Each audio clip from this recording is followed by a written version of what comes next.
wajib bagi kita untuk mengafaninya. Dan kalau kita memandikan, pada saat memandikan pun tidak boleh auratnya terbuka. Demikian pula saat mengafani, usahakan aurat tersebut tetap tertutup. Jadi saat mengafani usahakan auratnya tetap tertutup, tidak terbuka. Terkait dengan kafan, Bapak Ibu, dianjurkan untuk kafan ini hendaknya menggunakan harta peninggalan mayit. Ini yang utama. Lah kalau pakai harta anaknya boleh. Kalau pakai kain kafan yang sudah disediakan masjid boleh. Kalau mau pakai kain kafan yang disediakan oleh Pak RT boleh. Yang disediakan oleh tokoh masyarakat yang lain boleh. Tetapi memang ada keutamaan di dalam kain kafan menggunakan harta peninggalan si mayat atau jenazah. Nah, itu ada keutamaan di situ. Baik, Bapak dan Saudara yang berbahagia yang dirahmati Allah Subhanahu wa taala, kafan ini dimaksudkan untuk menutupi seluruh jasad si mayit. Sebagaimana dulu ada salah seorang sahabat Rasul namanya Mus'ab ibn Umair. Itu diberikan kain kafan. Mus'ab bin Umair ini salah seorang pemuda yang dahulunya dari keluarga yang kaya raya, tetapi ketika masuk Islamnya pas-pasan. Dan beliau menjadi salah satu syuhada Uhud yang kemudian diberikan kain kafan atas perintah Rasulullah Shallallahu Alaihi Wasallam. Kain kafannya ini ternyata cupet, tahu cupet ya? Tidak cukup, tidak muat. Nah, kalau ayaghuttu ra'sahu wa jasadahu, kalau digunakan untuk apa? Menutupi kepala dan juga jasadnya, maka kakinya terlihat. Kalau digunakan untuk menutupi kaki dan jasadnya, kepalanya terlihat. Lalu bagaimana? Pada saat itu kemudian ditutuplah rijlaihi bil idkhir, ditutup bagian kakinya dengan idkhir.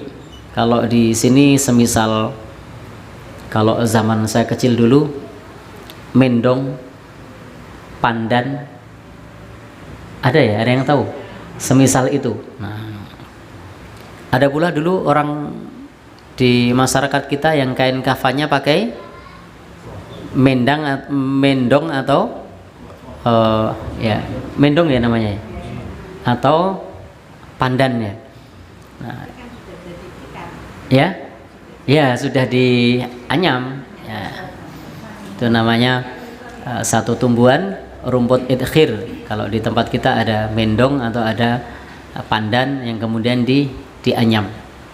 Nah, Mus'ab bin Umair ini pada saat meninggal dunia kemudian ditutup bagian atas dan juga jasadnya dengan kain kafan, lalu bagian kakinya dengan idkhir. Nah, maka ini juga menunjukkan ala fardhati, wajibnya untuk taqdiyati sairil jasad, untuk menutupi seluruh tubuhnya. Jadi kewajiban untuk menutupi seluruh tubuhnya. Nah, kain kafannya ini dianjurkan istihbabu bayadil kafan. Dianjurkan menggunakan kain kafan yang berwarna putih. Kalau kain kafannya tidak putih boleh enggak? Boleh. Tetapi yang dianjurkan warnanya putih. Kalau ternyata adanya kain kafannya tidak putih, ya, boleh. Tetapi putih ini adalah anjuran dari Rasul Sallallahu Alaihi Wasallam. Maka yang putih ini pun putih yang nadhifan, putih bersih. Jadi dianjurkan yang putihnya putih bersih. Boleh baru, boleh lama. Jadi boleh kain kafan baru maupun kain kafan lama. Nabi bersabda, ilbisu min siyabikumul bayat. dianjurkan untuk menggunakan kain kafan yang berwarna putih, fa innaha min khairi siyabikum, karena itu termasuk sebaik-baik kain kita. Jadi menggunakan pakaian yang berwarna putih karena itu adalah sebaik-baik pakaian. Wa kaffinu fiha mautakum, demikian pula kafanilah orang-orang yang meninggal dunia dengan warna putih. Nah, ini yang dianjurkan oleh Rasulullah Shallallahu Alaihi Wasallam.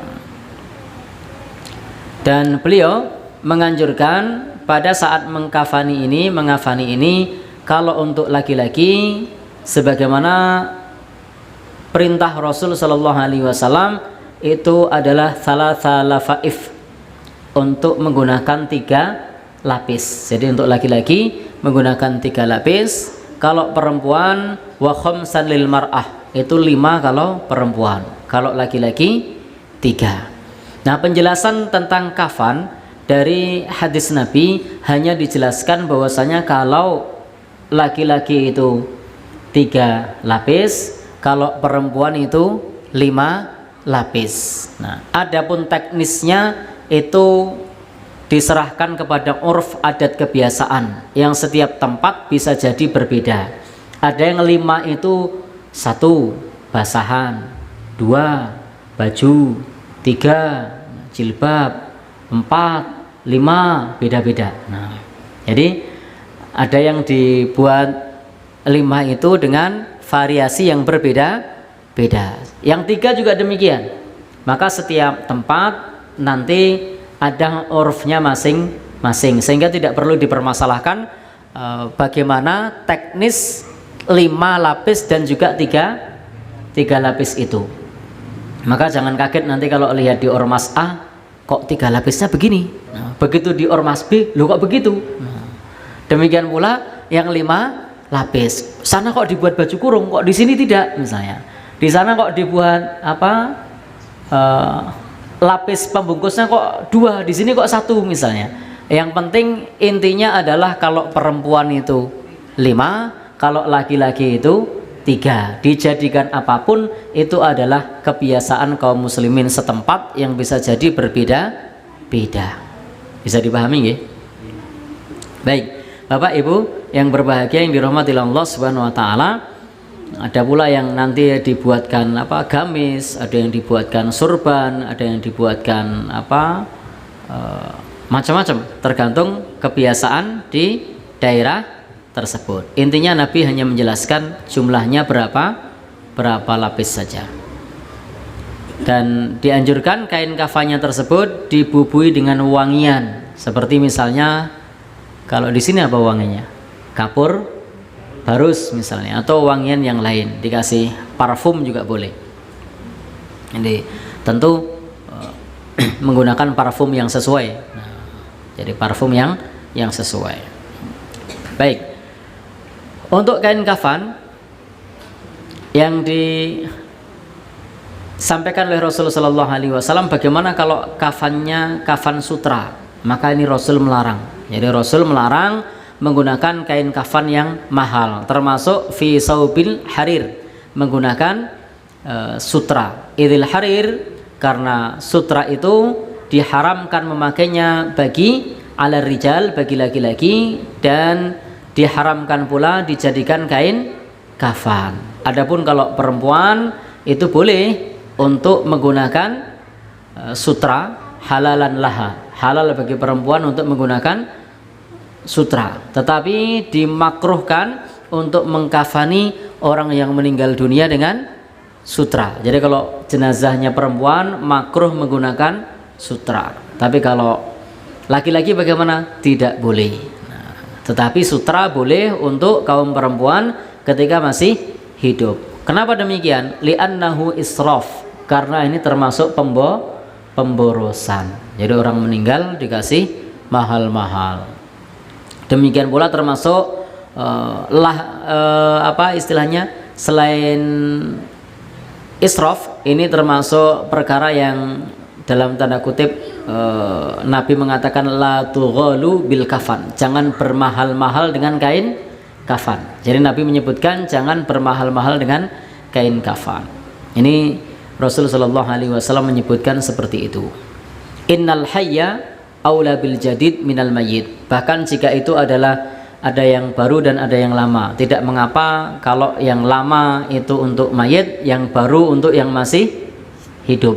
Kenapa? Karena Nabi mengatakan sesungguhnya orang yang hidup lebih utama menggunakan kain yang baru. Nah, jadi di sini prinsipnya adalah tidak boleh untuk israf, pemborosan. Baik, untuk mengkafani mengenai masalah jumlah tali dan seterusnya sudah pernah kita bahas. Itu adalah uruf kaum muslimin. Jumlah talinya bebas, boleh 3, boleh 5, boleh 7, boleh 9. Hanya saja memang di tempat kita umumnya 7. Tapi bisa jadi orang ini tingginya 2 meter begitu.